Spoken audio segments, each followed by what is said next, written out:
We are 16 days into the new year. Tonight we are going to make some predictions, do some forecasts, look ahead into this year, this 2023 economic year in prospect.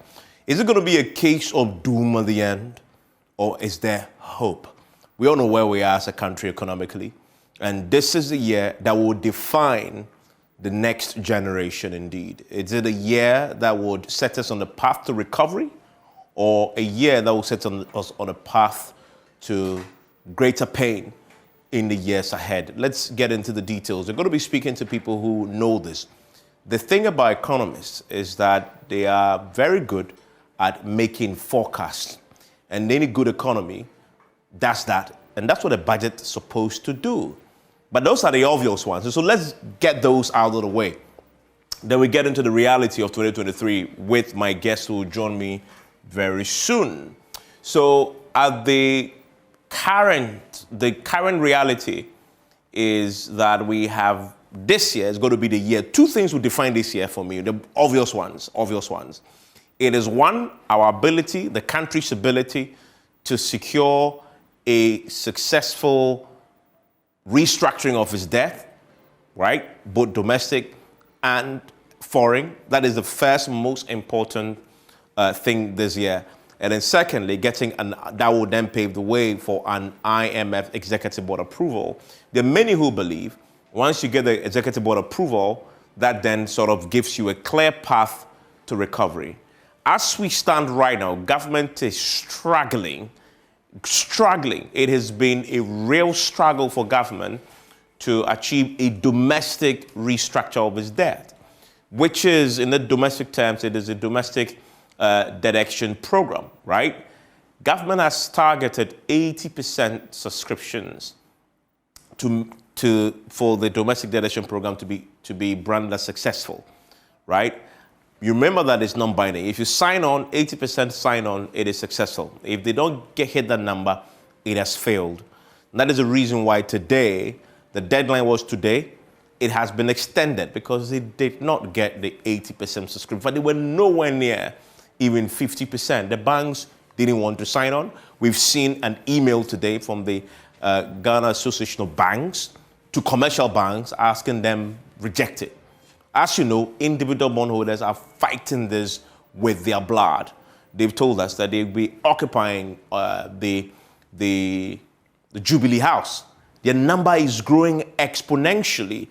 Just one of the groups. Now they've come together now. They are the Individual Bondholders Forum, the IBF, together with the Individual Bondholders Association of Ghana have come together. They have a website where people are registering.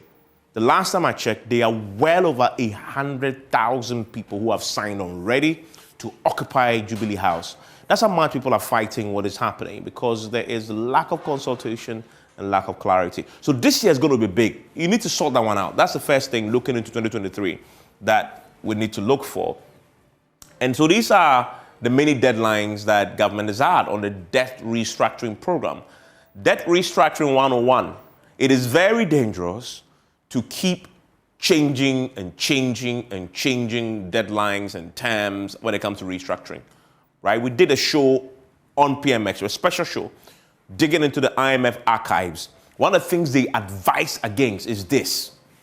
First deadline, 19th, they didn't meet it. Second deadline, December 30th, didn't meet it. Third deadline, January 16th, didn't meet it. Fourth deadline, January 30th, will they meet it? Well, there's a lot of doubt around that too. You don't do this. Don't do this. You consult so broadly, so widely.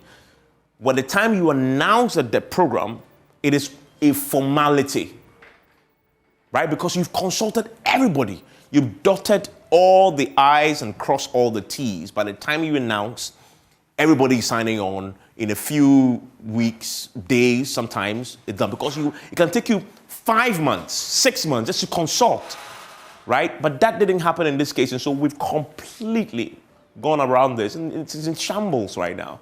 So that's what we have in here. So in itself has lost credibility. So they have extended again to 31st, hoping that this time they can consult again. They should have done that way before they announced the program itself. So that's where we are. So this is something that this year will be a big deal. And then we know they want 137 billion, right? In terms of amount of debt they want to write off. Now, some projections quickly. These are quick ones, the obvious ones. The World Bank says only 2.7% expansion in the economy in 2023. We know that. So this is going to contract. Fitch says low current account of deficit of 4.0% of GDP, subject to improving fiscal positions, and real GDP of growth of 2.8%. That is according to the IMF. And then the EIU also has its projections. Inflation is going to average 20%, as you see 54% above. So inflation is one of the things that we need to watch this year. Has it peaked yet, or will it go up again? Everything shows that it may go up before it gets better. So we're going to watch that again. Because if you watch today, utility tariffs have gone up. And if you pay attention to the figures that fed into the last inflation of 54%, utility was key in there. Now that it's gone up, you can expect inflation to go up again. And then, of course, fuel prices are going up again at the pumps. That will feed into that. The dollar is beginning to misbehave again. That will feed into that. So inflation is key this year. We'll see what my experts believe will happen when it comes to that. When it comes to the debt, this is the key ones here.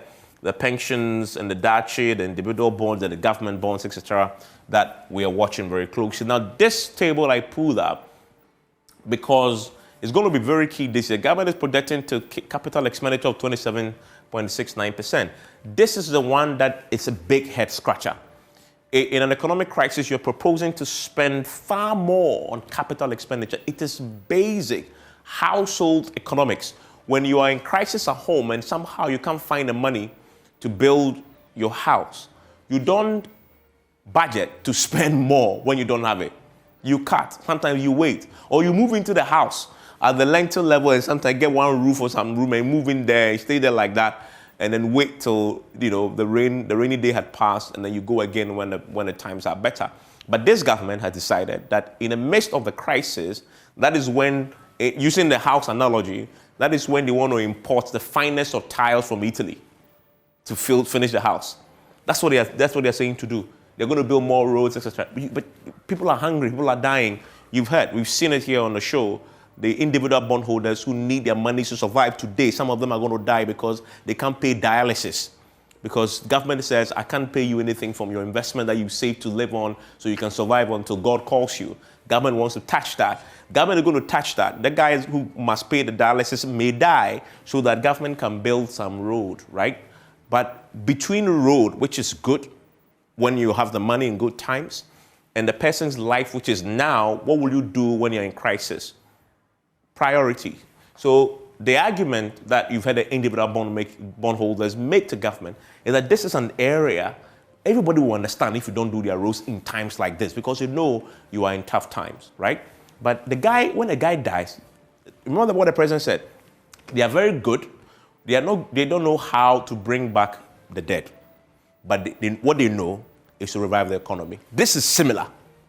When you decide to spend this much on roads and capital expenditure, but the guy whose money he needs to buy to go and do dialysis, otherwise he will die. If he dies today, you can't bring him back.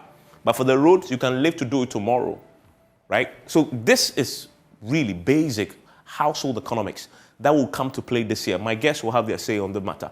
And then you look at the various flagship programs, same. In a year of massive economic crisis, you're spending more than a year when you were better in 2022. Nobody does that, right? But you have to question, but why? Okay, so these are the basic figures. When I return from the break, my guests are joining me. Dr. Mark Asibeyebwa is a former chair of the Finance Committee in Parliament, who will join me.